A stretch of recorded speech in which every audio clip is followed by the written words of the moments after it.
Well, what we have to do is deter Russia from taking that course of action. I've been very clear it would be a strategic mistake for Russia to do that. And what the G7 meeting this weekend that's taking place is about a show of unity between like-minded major economies, that we are going to absolutely be strong in our stance against aggression with respect to Ukraine. There will be severe consequences if anything were to happen, but also make sure that we're building security and economic relationships with like-minded partners, including Ukraine, to protect them in the future.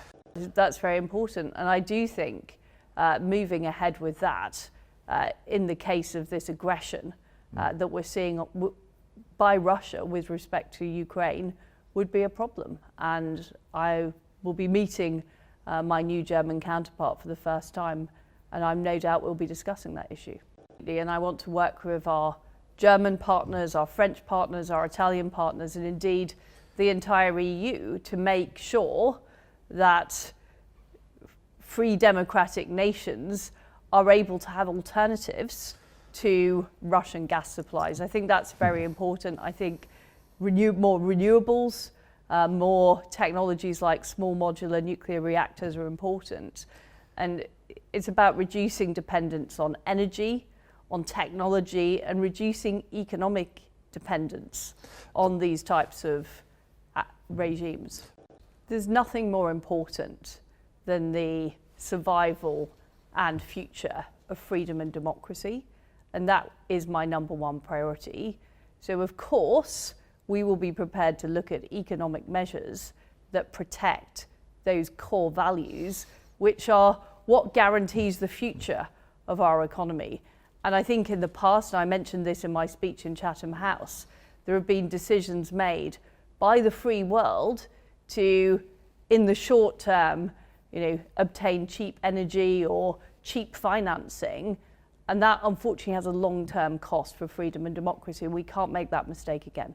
My priority is making sure that we pay this debt.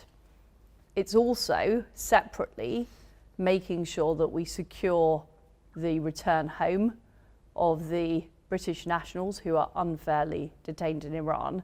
And I'm not going to say anything publicly that could jeopardize either of those things happening. So I'm not prepared to go into further details. What I can say is we are working very hard to achieve both of those objectives. It's a matter for the courts on the issue of genocide specifically, but I'm very concerned about the appalling human rights abuse that is taking place in Xinjiang against the Uyghur people, and I've raised this issue with the Chinese Foreign Minister.